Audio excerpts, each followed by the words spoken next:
creators of Relevant Magazine, this is the Relevant Podcast. So your heart is bigger than they say, for sure. No, your heart will never entertain their minds. It's Wednesday, August 22nd, 2018, and it's the Relevant Podcast. I'm your host, Cameron Strang, and here with me in our Orlando studios, our illustrious producer. He's not really our producer. He's more like our engineer. My brother, the inside Chandler man. Strang. The inside man, what I call him. That's right. On the Skype line from Nashville, Tennessee, Tyler Huckabee. Hey, everybody. Joining us from the Jersey Shore, Jesse Carey. That's right. We are on family vacation, but, you know, I'm giving the people what they want, That's and right. I'm here, proud to be here. And all the way from the floor of a bedroom, Annie F. Downs. That's exactly right. Good morning, Jim. What city are you in, Annie? I'm in Nashville. This is actually my house. I just have to be at my house because I have no hot water. And so there's people working on my house currently. Oh, lovely. So if you see people passing by, I'm not like running some sort of weird business out of my home. It's that I'm getting hot water. I told her I respect people's privacy. There could have been a man walking a live tiger through her bedroom right now, and I would not have said anything out of respect. Jesse, I got a question for Yes. you. With you being on vacation but doing the podcast, is this like a bad Chevy Chase movie where you're just ignoring the kids? Like, Yeah. the wife is out there like, you're missing it. You're missing like our vacation. You're like, I got to work. The podcast has got to be. I don't even know where my children are. So, I mean, I'm assuming everything is fine. It's the culture here in the Jersey Shore, it's a very trusting place. Cameron, do you want to introduce the guest first? Because I'd like to do let me give context here. All right. This is Tuesday of a week-long trip. We got in Saturday night. I will be here until Saturday, and I wanted to bring to you, I guess maybe we can introduce the guests, and then I'll bring to the people the two most Jersey Shore moments of the trip so far. I'm so into can't this. wait. I'm so 3 ready. days in. Oh, pins and needles. Okay, coming up later, Kim Walker-Smith joins us. Jesus Culture has a brand new album out called Living with Fire. Very apropos for Northern California, where they're from. Cameron. Too soon. All right. Way too soon. All right, everybody. Too soon. Cameron's coming in hot People are today. losing their homes. Right. Hey, I didn't name the album. Jesus Culture has a new album out. Kim Walker-Smith joins us. We love her. She's one of my favorite vocalists. She's amazing. Yeah. And we also have In Case You Missed It, and we have your feedback coming up later on the show. Yeah. Okay, Jesse, Big you show. are at the Jersey Shore, as you do every year. Longtime listeners know this is the annual tradition for your family. You do still always join us for the podcast. I do. You come up for fresh air. There's a lot to process. Why There's the a Jersey lot to Shore, Jesse? process. Sorry, I don't know this answer. that's a great Is question. that just like the family spot?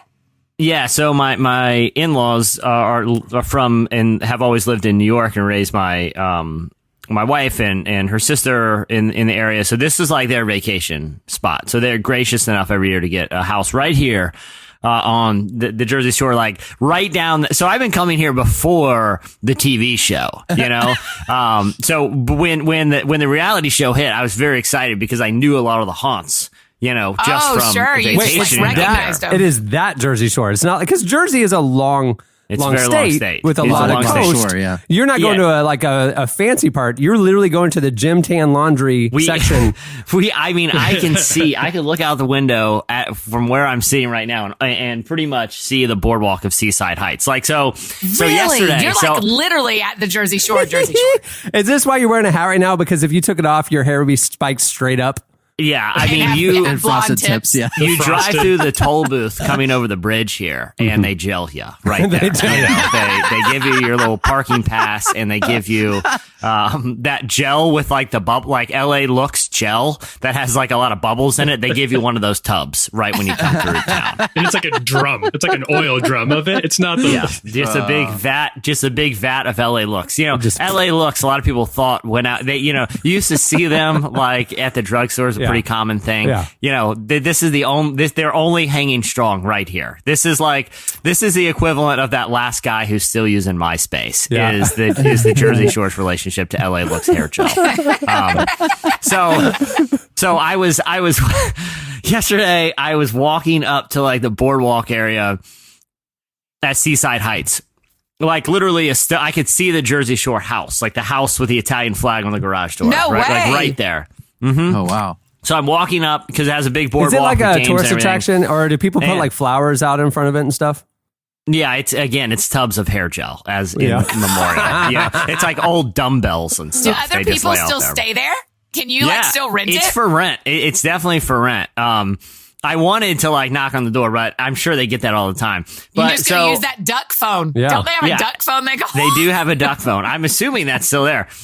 And so I'm walking up there, and this is Jersey Shore this Reunion is on MTV right now. They're in Miami, and they brought Yeah. the duck phone from the house. Yeah. So, Well, and do you know why okay. it's in Miami? Because a lot of people around here are talking about that. They actually, they really? I was on the beach yesterday, and I swear this is true too. This isn't even one of my top 2 Jersey Shore moments of Tuesday of this week. Is that they were having, those sky advertisement planes with like a banner or whatever that says like, "Hey, come to this bar," or the Jesus amusement park. saves. It was literally just the logo of Jersey Shore, and it had the times that it was on MTV. And it's like as if people here don't know. But the big scuttlebutt around town is this new season, the family reunion. That's what they advertise around here, is when airing times of Jersey Shore. Fascinating. But the big scuttlebutt around here is that the family reunion episode of Jersey Shore is not filming at Jersey Shore. Because Jersey Shore would not let them back. Oh, really? Literally, MTV wanted to do the reunion here, so that's why they're in South Beach. They wouldn't let them do But it. the show's still called Jersey Shore. I don't now. know about that because they filmed the first couple episodes there. I mean, because when they were all kind of like, you're catching up on what are the characters doing now. They did film there, and we saw the house and stuff. They visited. They visited the old boss and stuff. And then they caught wind of it, that they were there. Yeah, they caught one. I think they were probably going gorilla. So anyway, so here's Jersey Shore moment number 1. I'm walking to the boardwalk, and I'm passing by like a little parking attendant booth or whatever, and this guy cut off t-shirt like jogs up to the booth, and he looks at the parking lot attendant. He goes, "Hey, where's the liquor store?" And like the parking lot attendant, without even looking up from his magazine, just kind of haphazardly motions down the street. The guy turns to walk in that direction, literally jumps and does a double fist pump. Just at the news While he's that in someone the had air? waved him in the direction where I saw a double jump fist pump in the wild. All it had to do was motion them to where they could buy Mad Dog 2020. It was a fantastic moment. That's something I do. I've never been to Jersey Shore, never like interacted with any. Jesse, you're the closest that I've been to somebody from the vicinity of Jersey Shore. Yeah.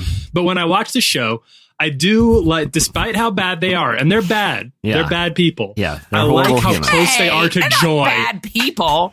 They're not Pretty good bad. people. They're pretty bad. Yeah. Guys. But I do like and admire and want to emulate in my own life how close they are to joy at any moment. Little things get them really excited. also- the vicinity to malt liquor just And like I shoots want them that, to the and roof. I want that for my life. Maybe not in the same context, but I want that same I exuberance. do That kind same of like, live that way.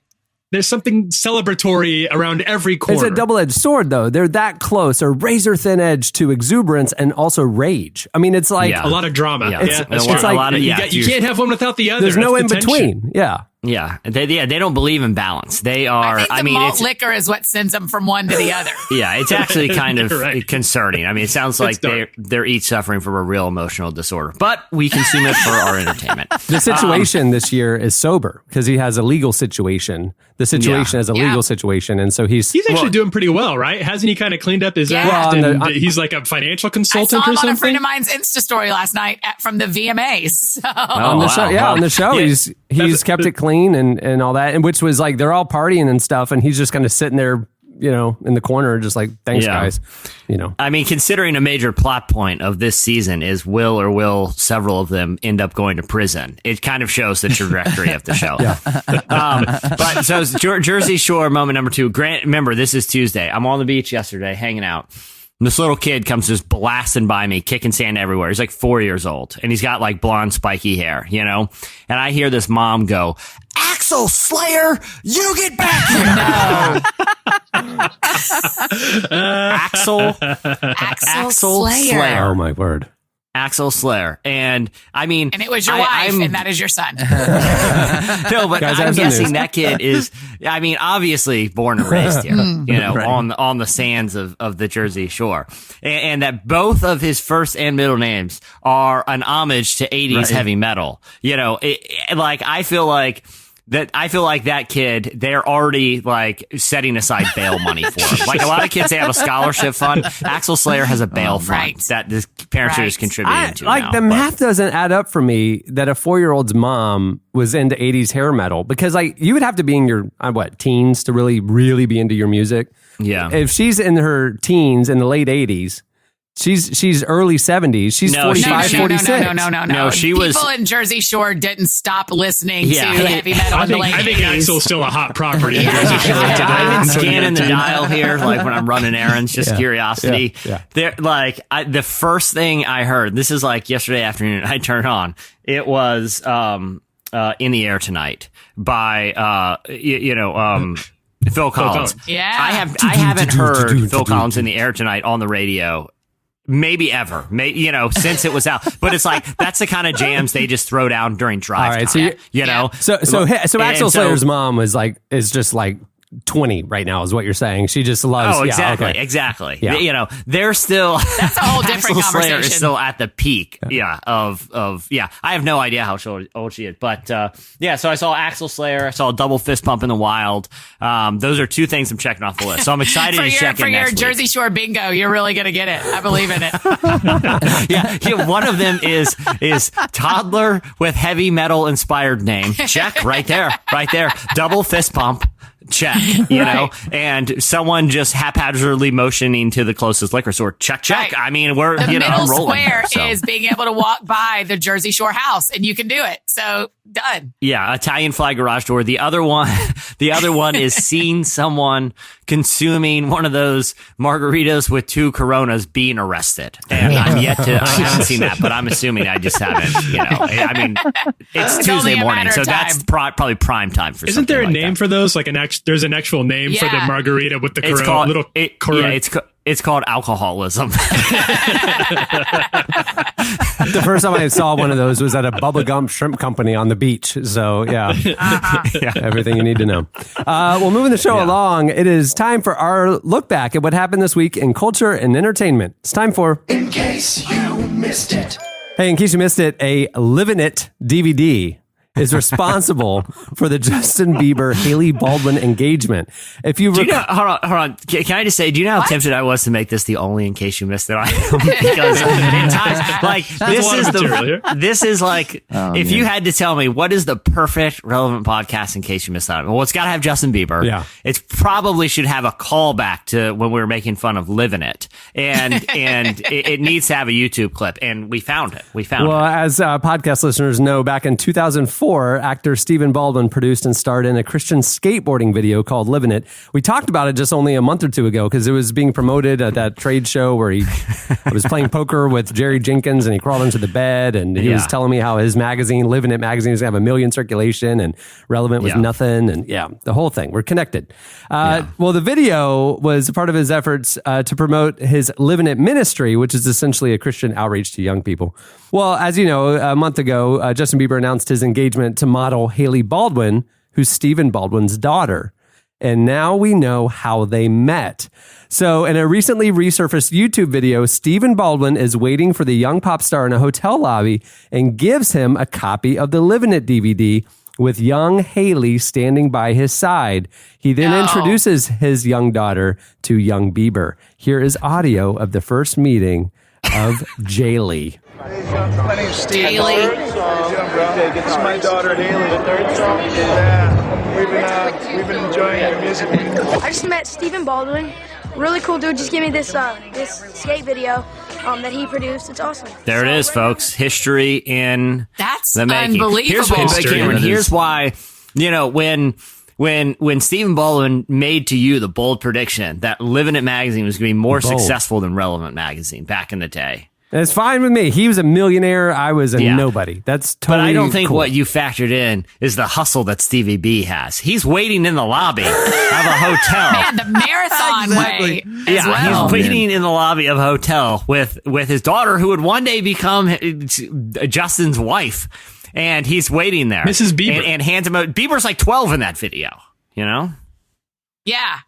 That's insane that they have that recorded from the first time they ever met. That's kind of adorable. And I'll say this, the magazine may not have like may not have seen the success that was predicted. It may not have like reached quite those heights, but the legacy is a powerful one. Family, that's like a big, that's immortal. If it wasn't for that DVD, Cameron, and you know what, Cameron, I think, and I don't think this is a stretch to say, I think it's probably you that's responsible for Jaylee, that the marriage, our generation's royal wedding. Here's why.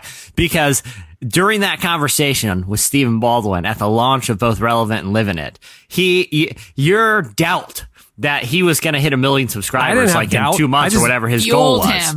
I made fun of him behind and he's his like, back. I'm going to go wait out in the lobby for pop stars and get this in their hands. Yeah, that young punk doesn't know my hustle. Yeah. If it wasn't for you, Justin Bieber and Haley Baldwin would not be together right now. Congratulations.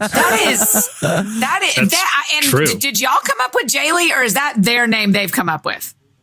Jesse wrote it in the notes. I put it in the notes, but I believe I've heard. I can't take credit for it because That's somehow terrible. I knew it. But I think it works. I think it's Jaylee. It's terrible. But it sounds better than Huston, so I think they went with Jaylee. Good point. Hey, in case you missed it, Jim Carrey said that he has a painting of Jesus in every race in his home. The actor is the subject of a new extended profile in The Hollywood Reporter in preparation for the release of his new Showtime series, Kidding. In the piece, he talks about why he walked away from the spotlight in recent years, his displeasure with the business of Hollywood, and his unique collection of artwork, much of it he created. Well, at one point, the writer is invited into Jim's home and notices a painting depicting a Jesus of every race hanging in the entryway. He explained, "I wanted to capture Christ's consciousness coming through the ether." In recent years, Jim Carrey has expressed interest in the thoughts on an array of spiritual and religious ideas, including the teachings of Jesus. And last year, he spoke at a meeting for the ministry Homeboy Industries, led by Jesuit Reverend Greg Boyle, which seeks to rehabilitate former gang members and inmates, telling them that they should live the example of Jesus. Here's a clip. You made the decision to walk through the gate of forgiveness to grace, just as Christ did on the cross. He suffered terribly, and he was broken by it to the point of doubt and a feeling of absolute abandonment, which all of you felt. And then there was a decision to be made. And the decision was to look upon the people who were causing that suffering, or the situation that was causing that suffering, with compassion and with forgiveness. And that's what opens the gates of heaven for all of us. So, have you guys seen that documentary? Was it a documentary that on him recently? Like I Jim feel like and Andy? Yeah. Oh yeah. Oh man, that's fascinating. Yeah, Jim and Andy. That's what it was. Yeah. It was like his mind like shifted when playing the role of Andy Kaufman. I'm telling you, I think he's one of the more interesting characters to watch to me. Yeah. Totally with you. Yeah. I would love to. I would love to talk to him for the magazine at some point. He just seems like such his story. Oh yeah, going from the Dumb and Dumber guy. He was written off a couple of years ago, and then he sort of started surfacing online with these really interesting videos and thoughts on spirituality and the state of American culture. Yeah. And not only that, I mean, even predating his Hollywood success, which he was like, at one point, like $20 million a movie actor. He's one of the biggest actors in the world. But before that, before he landed like in Living Color, he was homeless. His family growing up was destitute. And he seems to have this sort of profound realization that success, without some sort of spiritual weight behind it, leads to emptiness, because he's been on both sides of the spectrum. The spiritual journey that he's on and is expressing in ththings like that interview, talking about kind of his like interesting take on his own artwork, and also, basically preaching a sermon to these guys. It is a really interesting That's what journey. struck me with that documentary, Jim and Andy. It was like he reached the pinnacle. Because like when he was a young, starving artist, comic just starting out, he talks about it in the film, but famously kind of wrote himself a $10 million check, that he wanted to cash one day. And he achieved that and so much more. He had achieved more than he ever, it was like, that was the dream. That was a hustle. When I get to this level, I'll be happy or I'll be fulfilled. And then he more than accomplished it. And it was like at that place, realized the absolute emptiness of that place.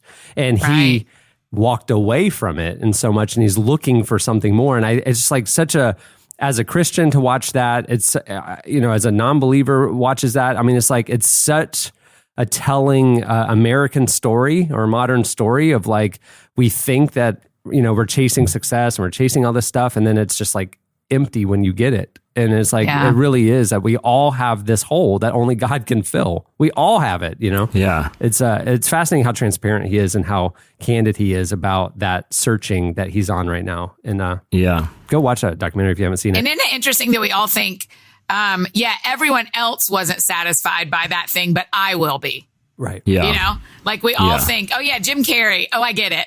And my friends say that. My pastor says that, but I can bet for my life it'll be different. And you're like, no. This is universally true. There was a great interview with Scooter Braun, the producer. He sat down. I think he was on the Bill Simmons podcast. I can't remember which podcast. He's the one who found and made Justin Bieber. I mean, if people don't know who Scooter Braun is, And basically, he tells his story of pretty much just being an insane workaholic from the ages of 15 to, later in, he's probably in his 30s or early 40s now, but has a massive, he's one of the most important figures in the music industry right now. He manages Justin Bieber and a ton of other pop stars, but he had that realization too, where he, at one point, he spent his entire youth working as hard as he can to achieve wealth. And he had this plan. I'm going to have it all, and then I'm going to retire, relax, and finally enjoy my life. And he realized when that moment came,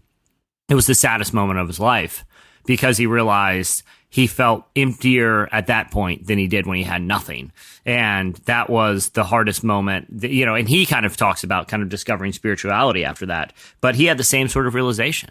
Just last week, there's a famous, it's making the rounds, an interview with Elon Musk, who, when you look at him, he's the real life Tony Stark, and he's changing the world with innovation and technology. And you think, like, if anybody is a dreamer and optimistic and whatever, he's in there, he was candidly opening up about how his personal life is crumbling right now because of stress and the pressure.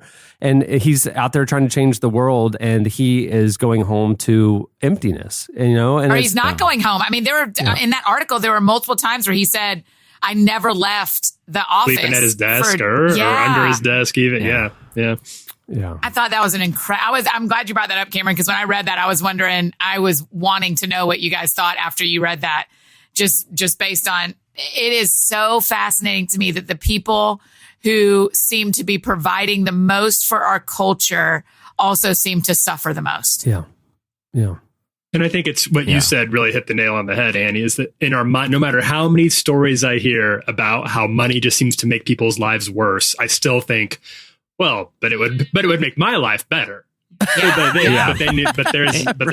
there's as many as grains of sand as there are on the seashore. There are profiles out there about people who really wanted to make their first million, their first billion, or whatever, and it ruined them. And that's a lesson that I've written about. I've interviewed people about it for this magazine. I've interviewed people about it.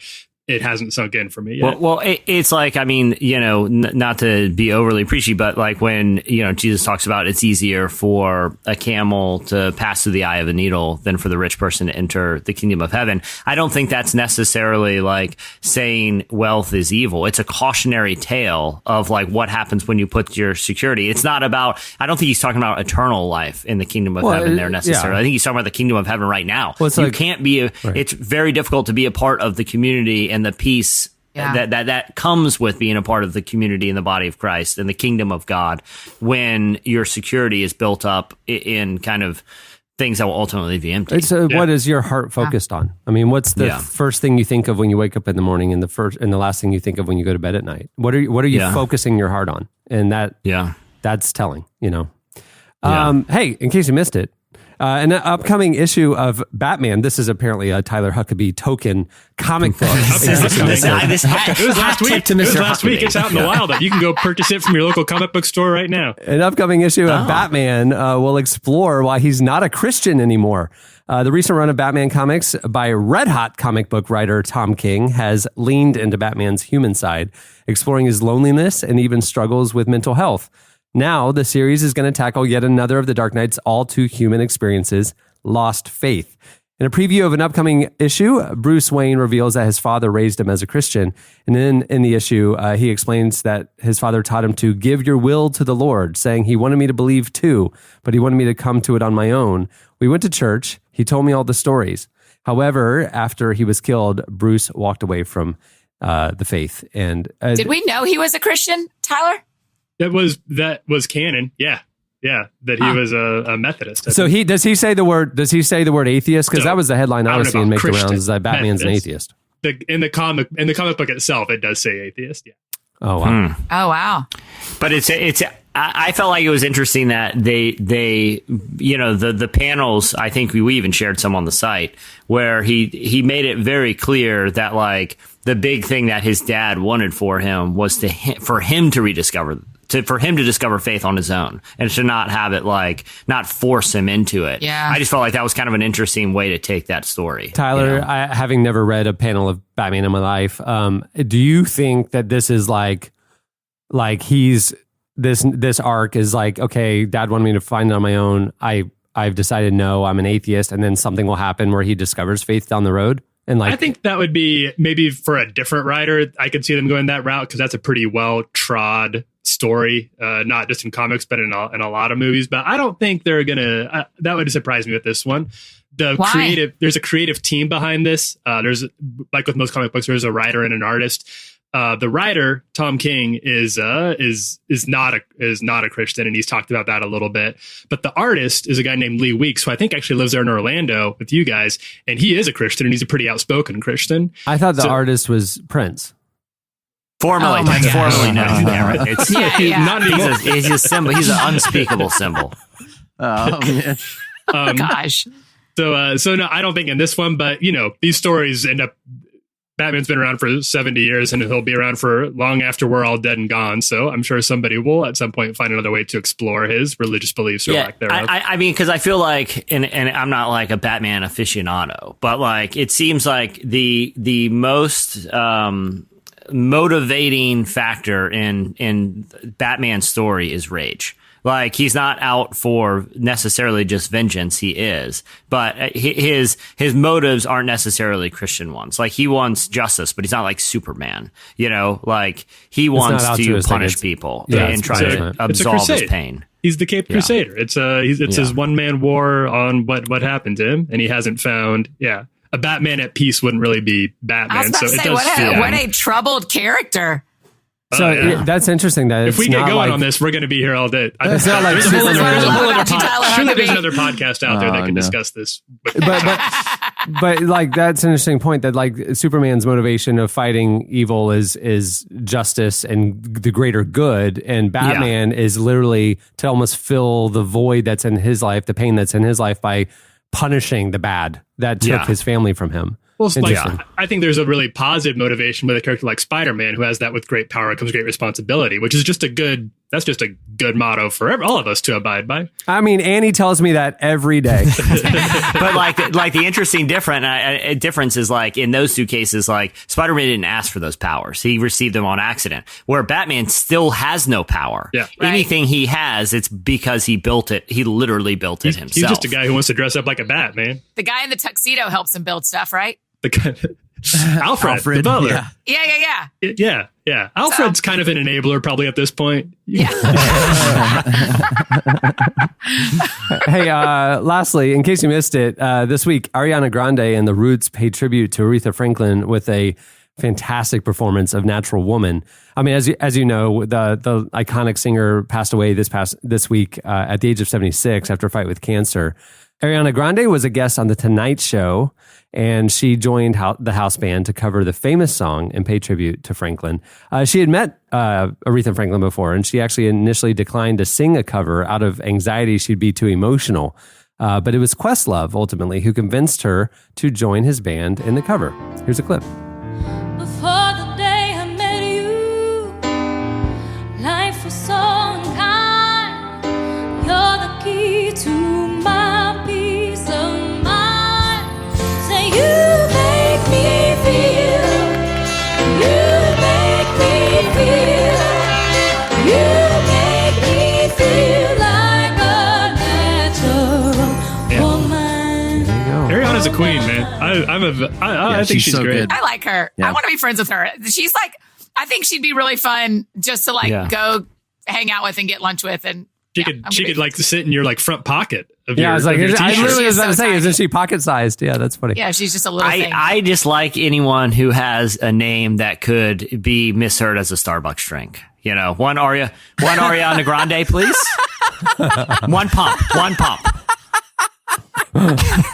Some Her good Starbucks James material. Corden, what's it called? Carpool karaoke. They go into Starbucks. Have y'all watched it yet? No. It's I've seen that really one. funny. It's funny because there's this rumor like that people have spread about her that she insists on being carried and won't walk places. And so then James Corden insists on carrying her into Starbucks. And then she orders and they're like, what size? And she's like, obviously grande. It's really funny. All right, well, that'll do it for In Case You Missed It. Stay tuned. Up next, Kim Walker-Smith joins us. Real for you. I can't help it. I get real for you. I feel for you when I get real for you. I can't help it. I get real for you. I feel for you when I get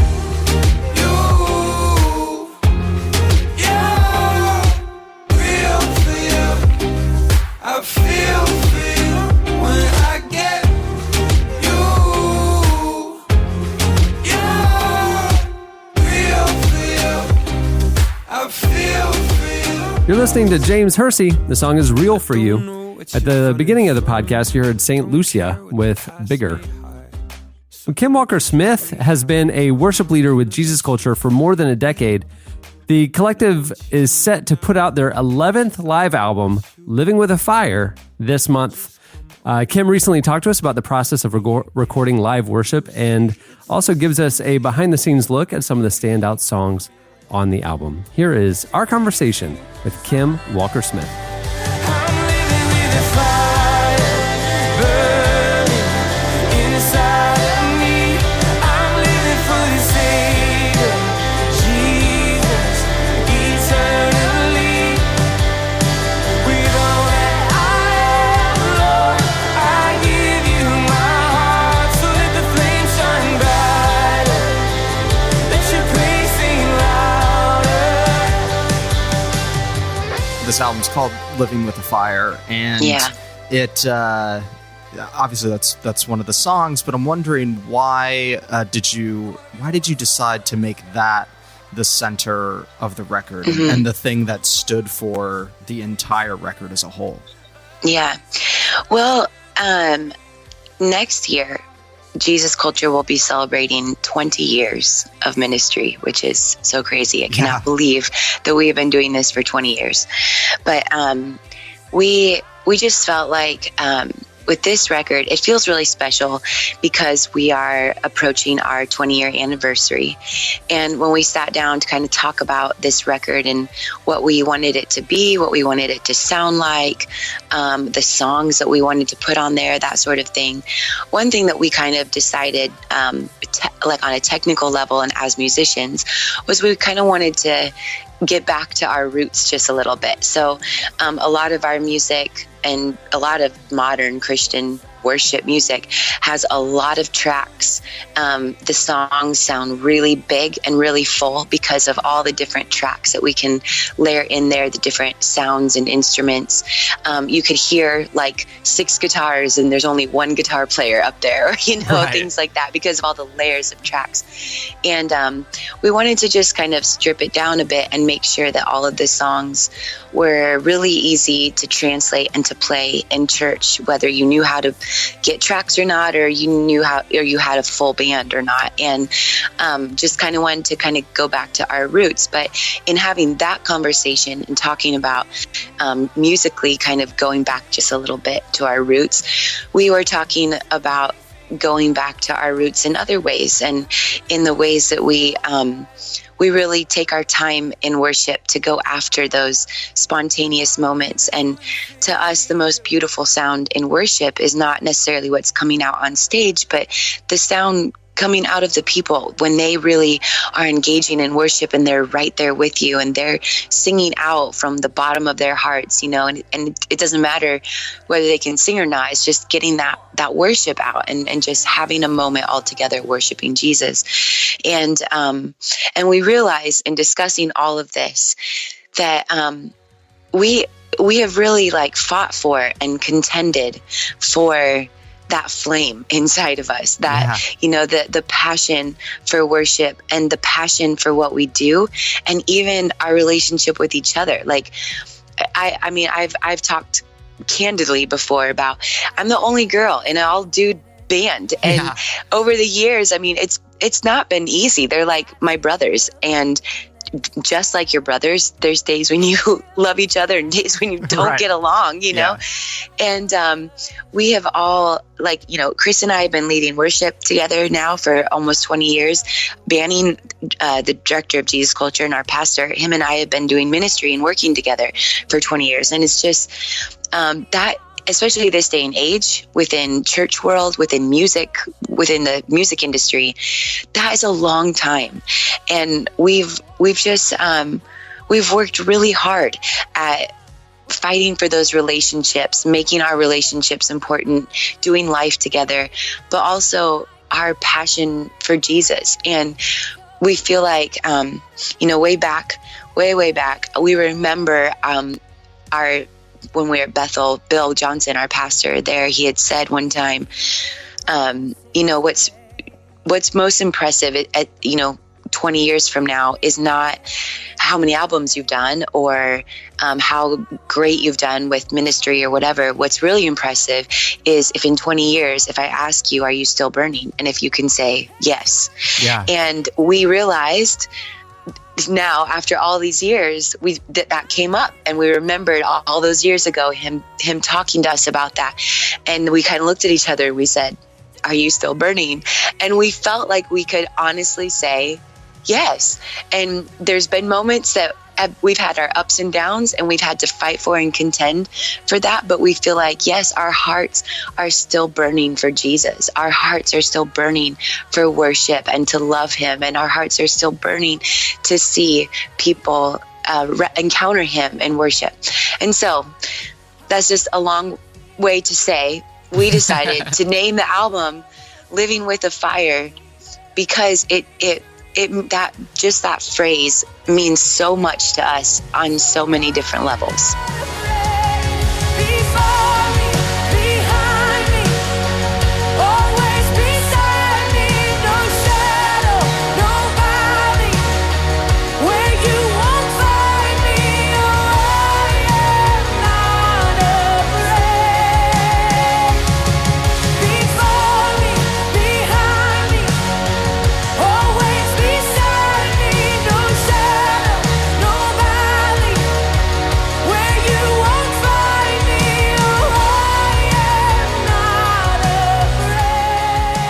Is there a moment then on the record that you would highlight as something that in the performance felt especially honest and real in that way?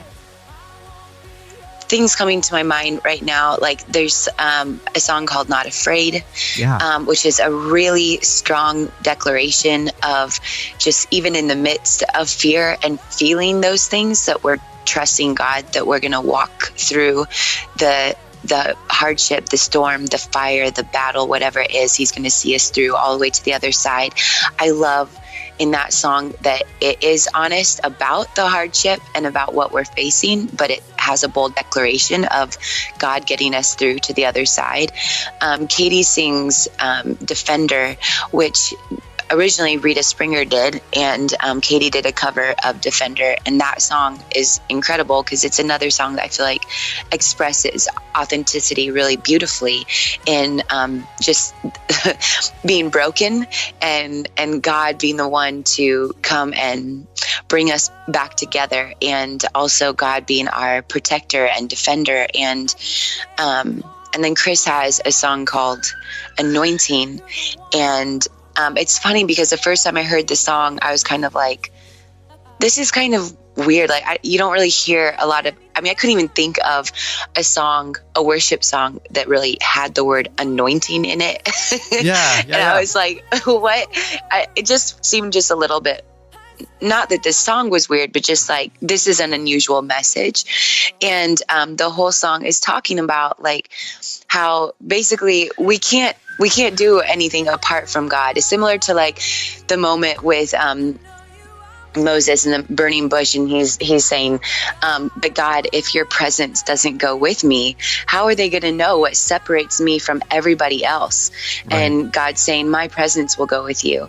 And I think that's kind of the message of that song, is his anointing, his presence, and that's what separates it from everything else. And I think that's what, even in that, going back to the conversation of the cry for authenticity, and especially in people. And I think that's something that just for me personally and for our team that we look for in people and in each other is his presence. And can you see God? Can you feel God in that person? Yeah. And can you encounter God in that person? And so that song I think that's a special song, and it's just so different because I can't think of any other songs that so kind of bluntly put it. And so, like I said, saying the word anointing, but it's just that we need his presence. We need his anointing.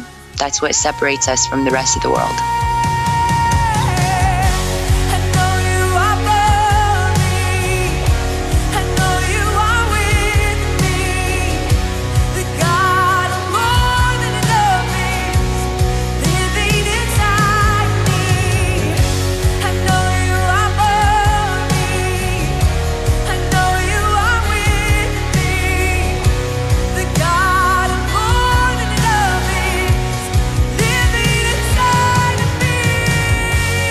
That was Kim Walker-Smith. Make sure to check out Jesus Culture's new album, Living with a Fire. It comes out August 31st. Hey baby, I really do shit on you. Hey baby, I really do shit on you. But you're so complicated. You're too complicated. You're so you're too complicated. You're so complicated. You're too complicated. Your faith tradition is important and not enough. Maybe you're feeling stuck between doubling down on a formula faith, just going through the motions, or jumping ship from the whole thing. In his new book, The Eternal Current, well-known pastor and worship leader Aaron Nyquist reveals there's a far more beautiful pathway, one initiated by Christ and reflected in countless Christian traditions through the ages that our modern culture has somehow lost sight of. The Eternal Current embraces our faith traditions while recognizing that belief must be coupled with participation. Learn how to get swept into God's redemptive work in our lives and in the world. The Eternal Current by Aaron Nyquist, available wherever books are sold. Never say never, I'm down forever. It's just a shame because there's something about you. No, oh, there's something about you. You're listening to Muramasa and Neo. The song is Complicated. Okay, well, it's time for your feedback. Last week, we told you about what's coming up next week, which is Impact Week here at Relevant. We partner with Bright Peak Financial to do a week focused on social justice issues and social change. It starts on Monday, coming up. You're listening to this on Wednesday or Thursday.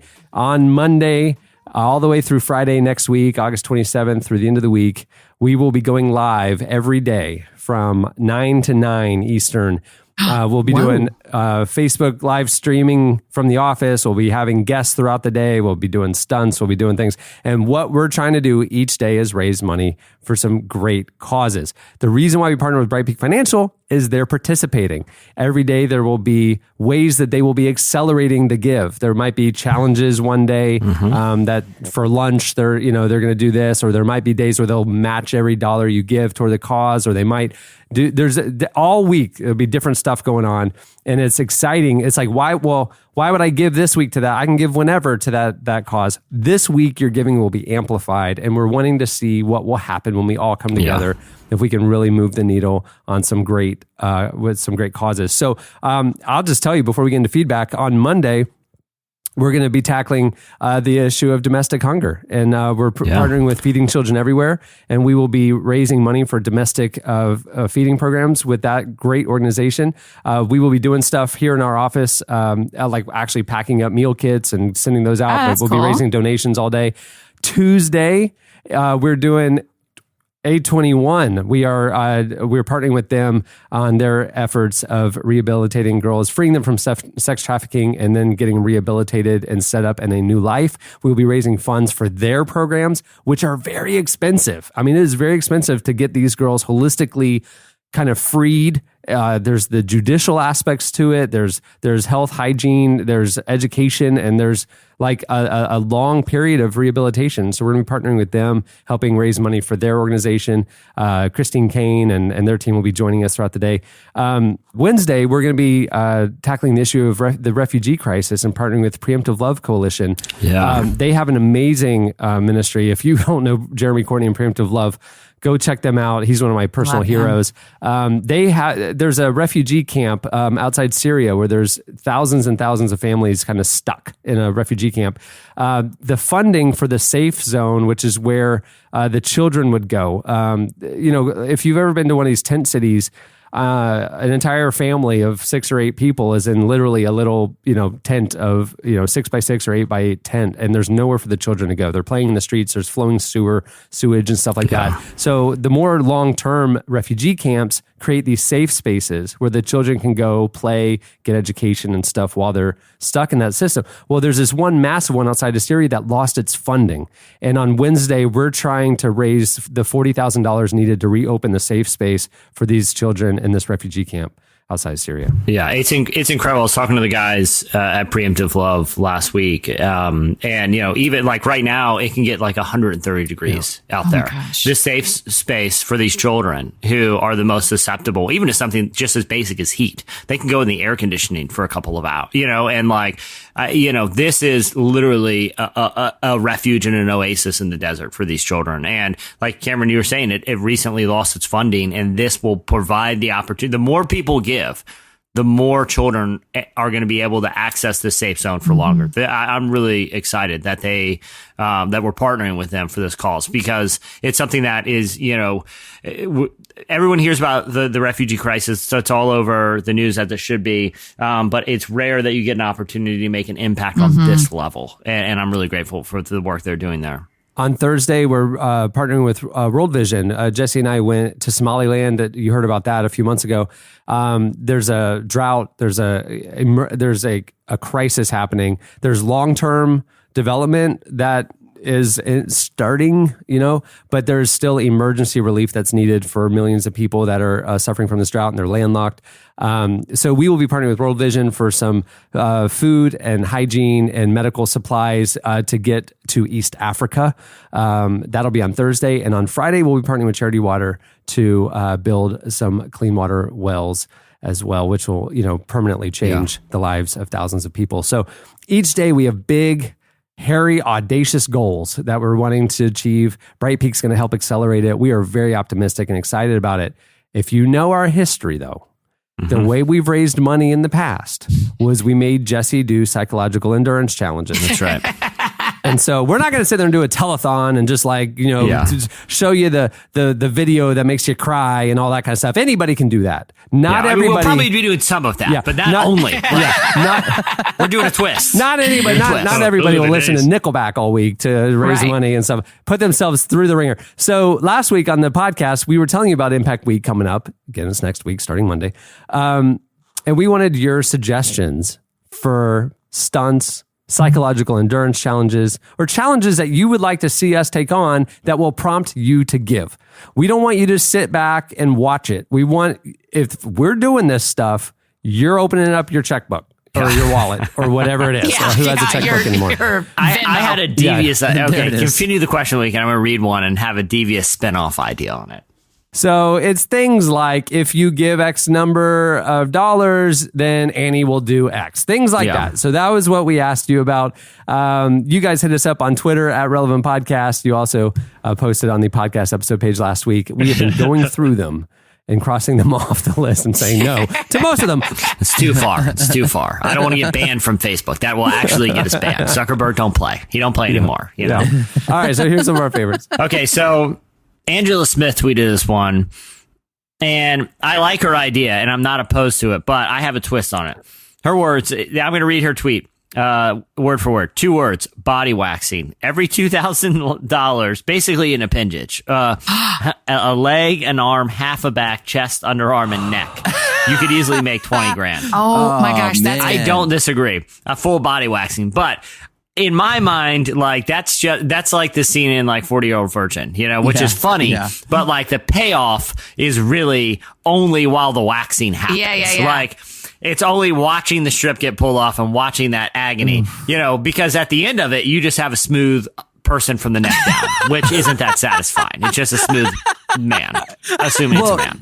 Because back was in there. I don't think there's a lot of hairy Jesse, back. do you remember? I just rewatched that movie recently. He had like blood spots coming through his shirt for like the next hours, you know, of the movie. Well, in the moment, it's satisfied, and I don't disagree that people would donate to see that inflicted on someone. But here's what I think would be much more funny if we're talking the removal of body hair, which we are. That's where we're at, folks. Here we are. We're talking body hair removal. I think we have someone, whoever has the thickest eyebrows on staff. Well, no, here's the thing. I think it's you. It's you. I don't think so. I have to. There's some pretty thick eyebrows. Yeah, I think it's probably Jordan. It's you. I think Jordan has thick eyebrows. Jordan does have pretty thick eyebrows. Yeah. Okay, so here's how it works. Okay, if it hits a certain price point, let's say it's $20,000. Jordan sits in a chair, and there is a vote on an emotion. Right? Oh, so it could be anger. It could be compassion. It could be joy. It could be surprise. Oh, and you're that a monster. emotion, we will shave into his eyebrows. So the goal is that so shaving it, not waxing it. Oh no! No. We pick the emotion, and we are challenged with making it look like he is always in that emotion just by removing eyebrow hair. What do you guys think? Sculpting an emotion permanently in his That's horrible, and I think we should for sure do it. So when it's done, he has to look like surprised or angry, whatever it is. Like, I feel like angry would be the easiest because you just kind of shape them at a downward slope. But I'm willing to get creative here. And if we need one of those makeup pencils to punch it up. It may be the easiest, but also it's not something we see on the average day. So it still would be hugely entertaining. I mean, but what do you guys think about pitching that? I feel like a lot of people would give. They'd be like, that refugee camp thing you sounded like is pretty cool. Maybe I can give like $100. But this guy is going to have a semi-permanent. I don't think he'll do it. I don't think we'd get a volunteer. Yeah, that's a commitment. He's got a girlfriend and stuff. I don't think he'll do it. Well, I mean, if he's got a girlfriend, that's easier than if he didn't. I think it's tenuous, though. I think it's tenuous. What are the other emotions that you could do other than surprised and angry? Like, what are some of the other ones? Compassionate. Oh, it's kind of like that'd be good. Like try to make empathetic eyebrows right now. You could probably shave. Or maybe we could just look at emojis. Yeah. Oh, yeah. And also, Jesse, I do think you really need to clarify if you're saying shaving or if you're saying waxing, because shaving will be back to its normal eyebrows in 4 days. Waxing will be weak.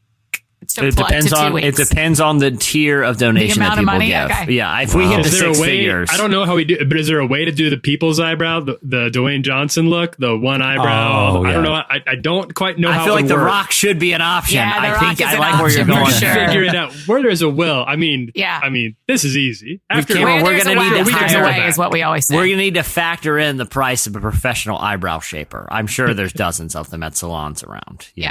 Jimmy Barrow wrote in that we should find an open mic night and have Jesse Carey do covers of his favorite David Blaine tricks until they kick him out.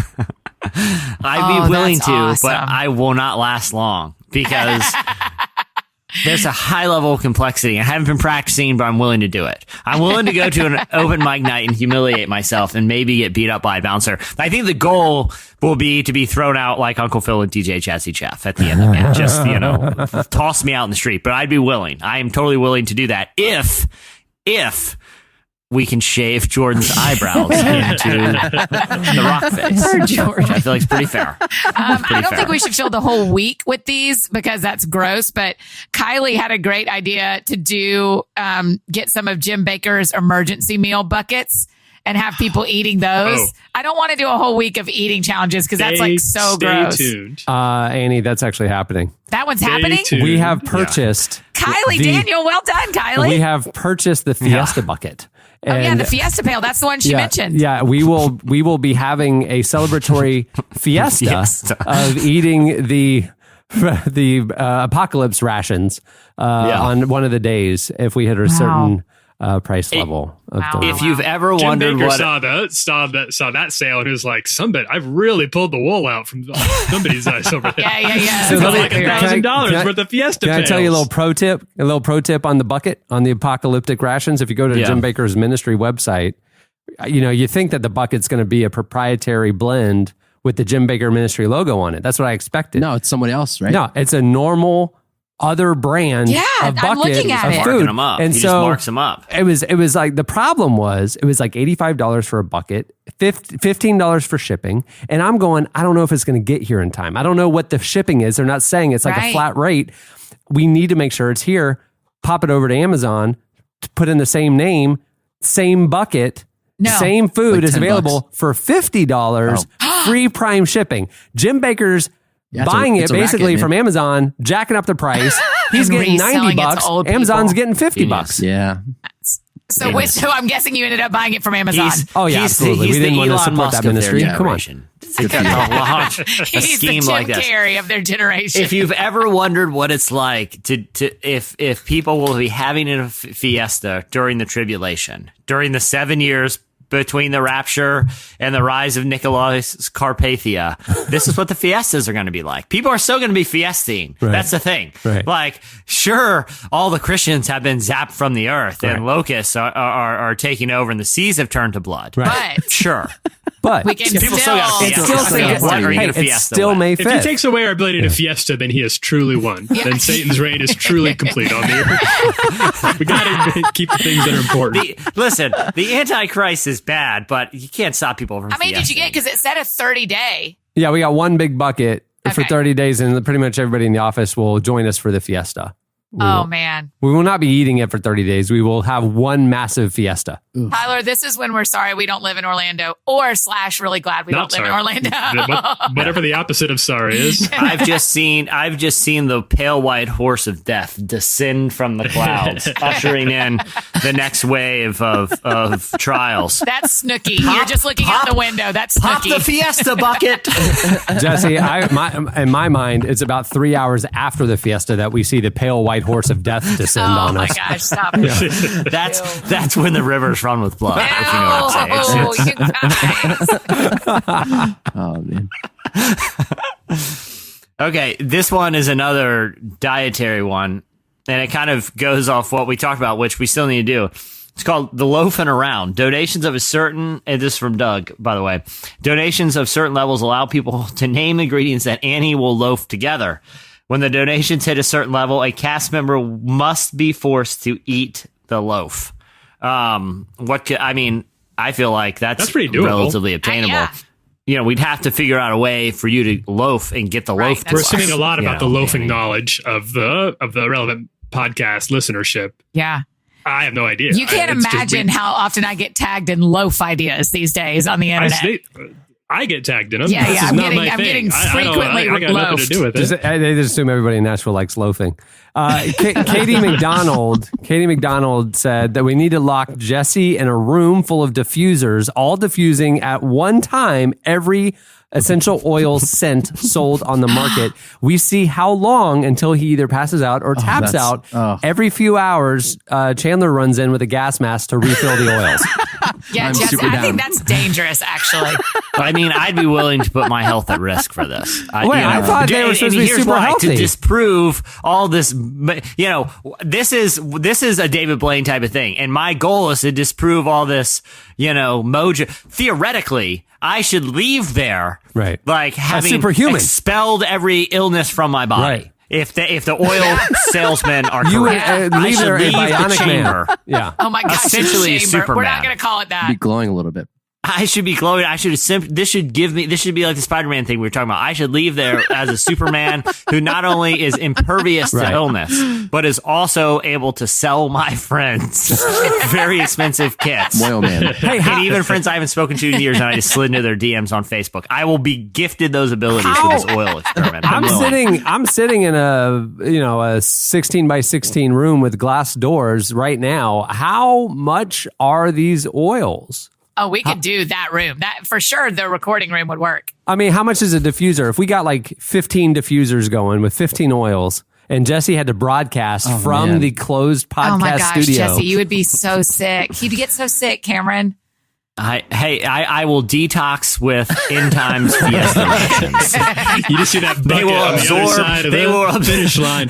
Yeah, I will absorb it all with end times bucket tacos. It will be fine. I like this idea. We could make this like a clouded room of diffused I mean, I can't oils. imagine you'd have to buy diffusers, Cameron. I think you could just ask the women in your church to borrow some. I mean, there's a lot of diffusers in Christendom that you do not need to purchase. But what we need to do is, this is a sacrilegious joke, but we need to tie a bell on my ankles. And that way you know if I passed out. I'm not saying that's the Holy of Holies. I'm saying that's what they did to know if you got passed out in the Old Testament. And Chandler can be there listening for the bell. It'll be like around my neck. And when I collapse, he can just drag me out and have like fresh oxygen. I mean, I bet if we got take me to an 15 to oxygen 20, bar. I bet if we got 15 to 20 diffusers and 15 to 20 different oils, Jesse would be changed. Something's going to change permanently. We need that, and we need a rabbi, and we'll be good to go. He can help pull me out. I like it. Okay, how about this? Think about this. Every tier, every $1,000 given, another oil gets started.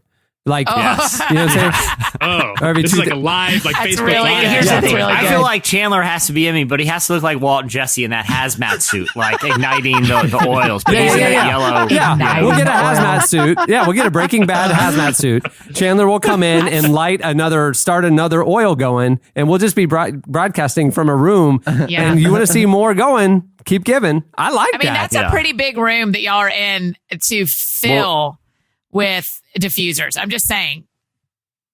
I don't know. You're going to have to up the diffuser number or shrink the room. It's going to smell for the next 2 years. Oh, in that room. forever. It's going to smell. It's for a it's good back cause. in the studio. I mean, it's a lot of hard surfaces back here. I mean, I don't think there's not a lot into the foam. Oh, I know. yeah. You don't even have the AFD hung up in there anymore. So heartbreaking. Oh no, we have a ton of acoustic foam in here that will absolutely trap it.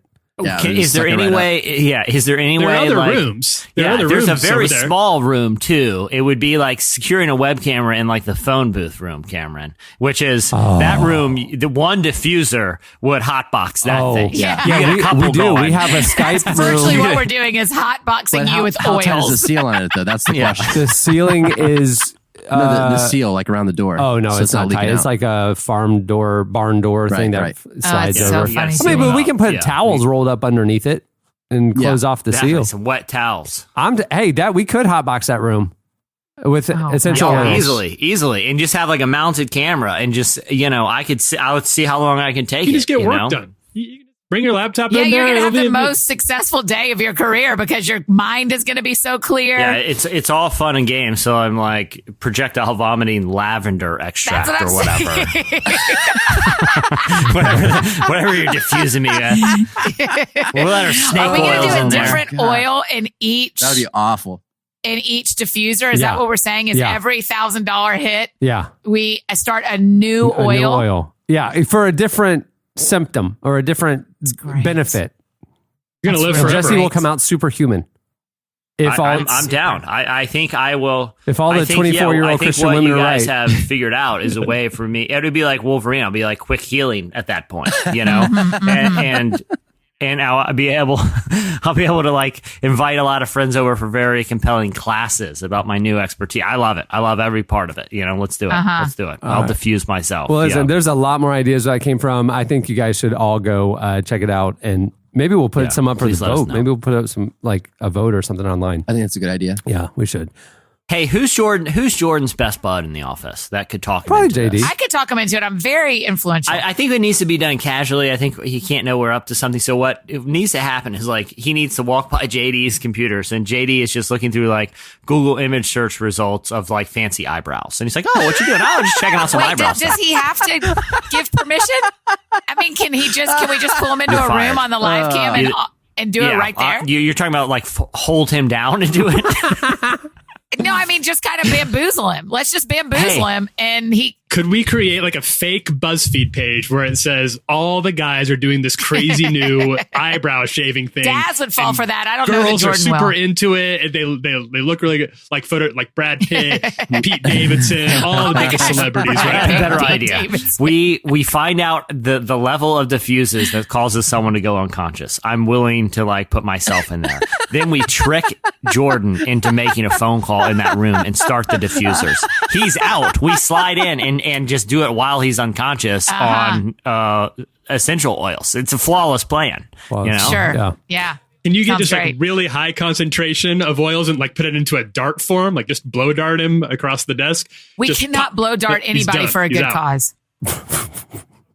We have plausible deniability. We'll be like, really good Jordan, I don't cause. believe it, man. The oils made your eyebrows fall out in a really weird way. I can't believe that happened. I In did a not really see weird that. shape. Weird, man. Weird. Didn't say anything about that on the box. I don't know how that happened.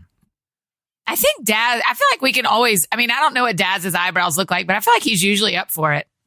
Oh, no. We could always get Daz. Yeah, They're probably he's got really pretty blonde. wispy They're blonde and eyebrows, wispy. We need something And thick they're and blonde, dark. yeah. We need We need real. We need Jesse, we need yours are really, there's nothing you against Daz. have I like strong Daz. brows, bud. in order for this to work, we need a couple really big does, caterpillars up there, if you know what I'm saying. That's the only way this is working. Oh, man. All right. Well, there's a lot more that came from. Go check it out. Okay. It's time for this week's Editorial question of the week. Hey. All right. Well, on a completely different note than Impact Week, which makes no sense because we really want to focus on Impact Week, but Jesse's on vacation. So for this week's question of the week, he was telling us some of his exploits that he's already seen only being in the Jersey Shore for 2 days. He saw an airborne double fist pump in the wild. In the wild. That's impressive. In the wild. And much more. We want to know the strangest thing or funniest thing or oddest thing you've ever seen on vacation. Everybody's had something. Yeah. Hit us up on Twitter at Relevant Podcast, or you can post your longer stories of the weirdest thing you ever saw or experienced on vacation on the podcast episode page at relevantmagazine.com. We'll read our favorites next week. Next week, when we read our favorites, we will be broadcasting live. We'll do our normal podcast, but if you tune in live during the week, you will see us recording the podcast. We're going to do kind of a like, what is that, Inception, where you can kind of like see in the dream thing. You will see us doing the podcast, which you will then hear later. It's not going to be like a live show. It's going to be a normal thing. You'll see us stop, start. You'll see me not be prepared. You'll see the whole thing. You'll see an unconscious body of designer Jordan dragged into the room and unwillingly shaved. It's going to be a great show. We'll have it propped up like Weekend at Bernie's, just in the corner over there. Yeah. Oh, man. Hey, tune in next week for Impact Week. Follow Relevant on Facebook. We'll be going Facebook Live throughout the week. Follow us on Instagram. We'll be doing behind-the-scenes stories. Follow us on Twitter. You'll be seeing the updates of like when guests are joining us and when the challenges are happening and updates throughout the days. And set aside, if you're married, talk to your partner. If you're single, set aside money next week. Maybe make a sacrifice. Don't go to Starbucks all week, or do something to participate. And think about a way you can participate every day. Like, don't like give everything on Monday and then not have anything to give to the other causes. Pace yourself. Yeah. And, hold off on ordering the Ariana Grande this week and have a garage sale. Order the Ariana Tall. Order these. Well done. Every little bit helps. But seriously, like maybe this weekend, go through your closet and take some of your good quality stuff down to one of those resale shops and and get some extra money.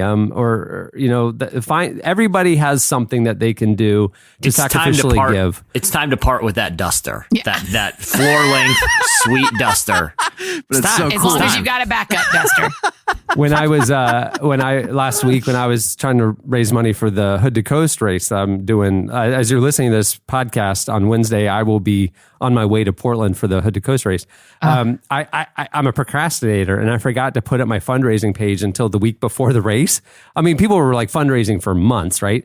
And so last week I put it out, and my big pitch was, please give be painfully generous, because I am having to go through so much pain, and make my pain worth it, and you be painfully generous. And I'm saying the same thing for Impact Week. Be painfully generous next week.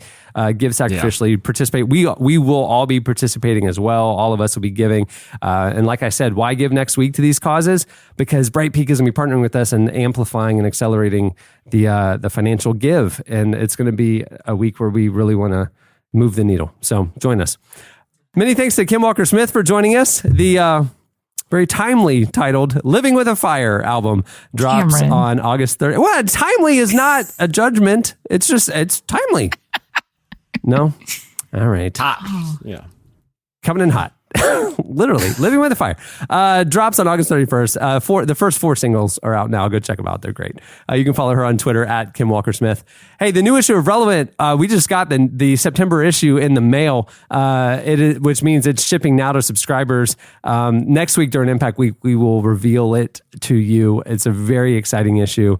And this is the first time ever we have an artist on the cover, a great story with them, which I learned a lot about them that I did not know, and they're one of my favorite artists.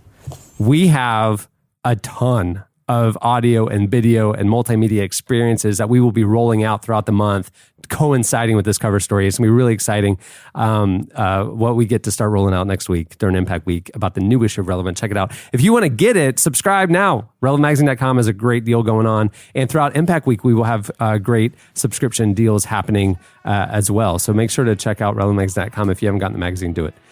On that note, we'll wrap things up. I'm Cameron Strang. I'm Chandler Strang. I'm Jesse Carey.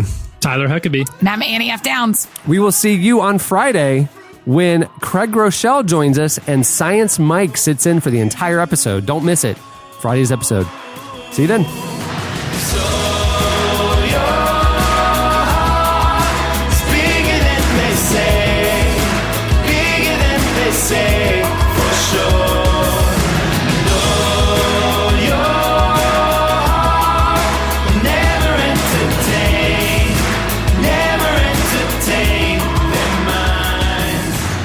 Thank you for listening to the Relevant Podcast. If you like what you heard, be sure to leave us a review on iTunes.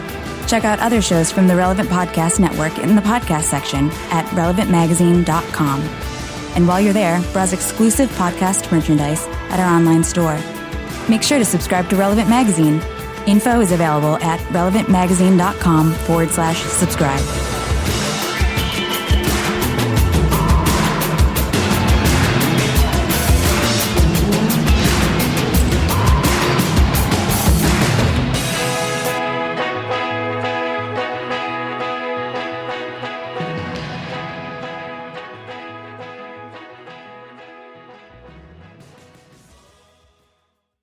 You drive through the toll booth coming over the bridge here, and they jail you. Relevant Podcast Network.